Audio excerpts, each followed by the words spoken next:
இஸ்ரவேலின் பரிசுத்தர் உன் நடுவிலே பெரியவராயிருக்கிறார். அவர் பெரியவர். வேதம் சொல்லுகிறது, உலகத்தில் இருக்கிறவனிலும் உங்களில் இருக்கிறவர் பெரியவர் என்று சொல்லி. ஆண்டவராய் இயேசு கிறிஸ்துவை பற்றி வேதம் சொல்லுகிறது, அவர் நம் நடுவிலே பெரியவராய் இருப்பார் என்று சொல்லி. இந்த நாளிலும் கூட ஆண்டவராய் இயேசு கிறிஸ்து உங்கள் நடுவிலே பெரியவராய் இருக்கிறார். நம் நடுவிலே பெரியவராய் இருக்கிறார். இன்றைக்கும் ஒரு வேளை பலவிதமான சூழ்நிலைகளுக்கு மத்தியில, நெருக்கங்களுக்கு மத்தியில, போராட்டங்களுக்கு மத்தியில நீங்கள் இருக்கலாம். ஆனால் ஒன்று ஆண்டவருடைய வார்த்தை சொல்லுகிறது, சீயோனில் வாசமாய் இருக்கிறவளே, நீ சத்தமிட்டு கம்பீரி. உங்கள் பிரச்சனைக்கு மத்தியில ஆண்டவரை சத்தமிட்டு கம்பீரியுங்கள். உங்கள் போராட்டங்களுக்கு நடுவில் ஆண்டவரை சத்தமிட்டு கம்பீரியுங்கள். ஆண்டவரை நன்றாய் துதியுங்கள். உங்களுடைய நெருக்கத்துக்கு மத்தியிலும் போராட்டங்களுக்கு மத்தியிலும் துதியுங்கள். பவுலும் சீலாவும் காயப்படுத்தப்பட்டு கட்டப்பட்ட சூழ்நிலையிலும் துதித்தார்கள். இன்றைக்கும் கூட உங்கள் சூழ்நிலைகள் எப்படிப்பட்டதாய் வேண்டுமானாலும் இருக்கலாம். நீங்கள் சீயோனிலே வாசமாய் இருக்கிறவர்கள். சீயோன் என்றால் அது தேவன் தெரிந்து கொண்ட நகரம், கர்த்தர் வாசம் பண்ணுகிற நகரம். அதிலே நீங்கள் வாசமாய் இருக்கிறீர்கள் என்று வேதம் சொல்லுகிறது. ஆகவேதான் வேதம் சொல்லுகிறது, எபேசியர் 2:7 வாசிக்கிறோம், அவரோடு கூட நம்மை எழுப்பி உன்னதங்களிலே உட்காரவும் செய்தார் என்று சொல்லி. ஆவிக்குரிய நிலையிலே நாம் ஆண்டவரோடு கூட உன்னதங்களிலே உட்கார்ந்திருக்கிறவர்களாக வேதம் சொல்லுகிறது. 1 கொரிந்தியர் 6:17 வாசிக்கிறோம், ஆண்டவரோடு கூட கர்த்தரோடு இசைந்திருக்கிறார், அவரோடு கூட ஒரே ஆவியாய் இருக்கிறார் என்று. அவரோடு இசைந்திருக்கிற ஒரு பெரிய வாழ்க்கையை நமக்கு ஆண்டவர் கொடுத்திருக்கிறார். ஆகவே நீங்கள் கம்பீரித்து பாடுங்கள், ஆண்டவரை நன்றாய் துதியுங்கள்.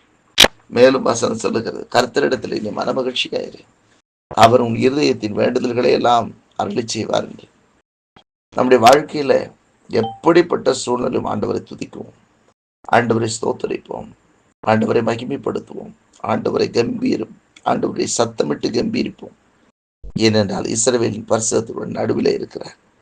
உன் நடுவிலே இருக்கிறவர் அவர் பெரியவர், எதை காட்டிலும் பெரியவர். நமக்கு இருக்கிற பிரச்சனைகள் எல்லாவற்றை காட்டிலும் அவர் பெரியவர். இயேசு சொல்லும்போது சொன்னார், யோனாவிலும் பெரியவர் இங்கே இருக்கிறார், தேவாலயத்திலும் பெரியவர் இங்கே இருக்கிறார் என்று சொல்லி, சாலமோனிலும் பெரியவர் இங்கே இருக்கிறார் என்று சொல்லி. இன்றைக்கும் உங்களுடைய நெருக்கமான சூழ்நிலையில் அந்த பெரியவரை கம்பீரித்து பாடுங்கள், கம்பீரித்து துதியுங்கள். ஆண்டவர் உங்கள் நடுவில் இருக்கிறார். உங்கள் பிரச்சனைகள் அவருக்கு முன்பாக ஒன்றும் இல்லை.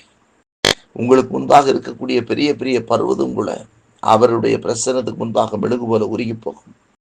உங்களுக்கு முன்பாக இருக்கக்கூடிய போராட்டங்கள் அவருக்கு முன்பாக ஒன்றுமில்லை. வேதம் சொல்லுகிறது, உலகத்தில் இருக்கிற உங்களில் இருக்கிறவர் பெரியவர்.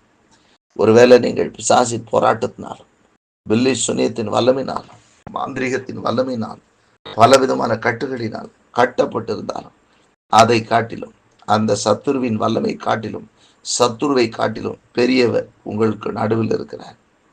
உலகத்தின் அதிபதியினுடைய வல்லமையை காட்டிலும், உலகத்தின் அதிபதியை காட்டிலும் பெரியவர் உங்கள் நடுவில் இருக்கிறார். ஆகவே சோர்ந்து போகாதீர்கள். இன்றைக்கு வரக்கூடிய பிரச்சனையை நான் எப்படி எதிர்கொள்வேன் என்று சொல்லி கலங்கி நிற்கிறீர்களோ, சேனைகளின் கர்த்தர் உன் நடுவில் இருக்கிறார். இஸ்ரவேலின் பரிசுத்தர் உன் நடுவில் இருக்கிறார். ஆகவே அந்த பிரச்சனைகள் உனக்கு முன்பாக ஒன்றுமில்லாமல் போகும். இன்றைக்கும் செய்கிற காரியங்களிலெல்லாம் தடைகள் உண்டாகிறது, என்ன செய்யட்டும் என்று சொல்வீர்களானால், ஆண்டுடைய வார்த்தை சொல்லுகிறது, தடைகளை நீக்கி போடுகிற தேவன் உங்களுக்கு முன்பே செல்லுகிறார். அவர் உங்கள் நடுவிலே பெரியவராய் இருக்கிறார். இஸ்ரவேலின் பரிசுத்தர் உங்கள் நடுவிலே பெரியவராய் இருக்கிறார். ஆகவே அவர் உங்களோடு கூட வரும்போது உங்களுக்கு முன்பாக இருக்கிற தடை கற்கள் எல்லாம் நொறுங்கி போகும். உங்களுக்கு முன்பாக இருக்கக்கூடிய எல்லா விதமான சத்துருக்களும் சிதறடிக்கப்படுவார்கள். உங்களுக்கு முன்பாக காணப்படக்கூடிய அந்தகாரங்கள் அகன்று போகும். கர்த்தர் தம்முடைய மகிமையை வல்லமை விளங்க பண்ணுவார். ஆகவேதான் இன்றைக்கும் ஆண்டுடைய வசனம் சொல்கிறது, இஸ்ரவேலின் பரிசுத்தர் உன் நடுவிலே பெரியவராக இருக்கிறார். இஸ்ரவேலின் பரிசுத்தர் உன் நடுவிலே பெரியவராக இருக்கிறார். ஆகவே சீயோனில் வாசமாய் இருக்கிறவளே, நீ சத்தமிட்டு கம்பீரி, ஆண்டவர் நல்ல வாயை திறந்து ஆண்டவர் ஸ்தோத்திரம் பண்ணுங்க. ஆண்டவர் வாயை திறந்து நல்ல சத்தம் ஆண்டவர் மகிமைப்படுத்துங்க. ஆண்டவர் உங்களோடு கூட இருக்கிறபடியினால, இஸ்ரவேலின் பரிசுத்தர் உன் நடுவிலே பெரியவராய் இருக்கிறபடியினால, உனக்கு முன்பாக இருக்கிற பிரச்சனைகள் எல்லாம் ஒன்றுமில்லை.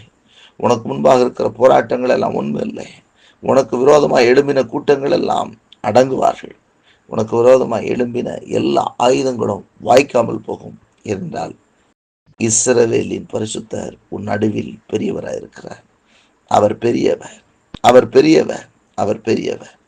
அவர் யோனாவிலும் பெரியவர், சாலமோனிலும் பெரியவர், தேவாலயத்திலும் பெரியவர். உன் நடுவில் இருக்கிறார்.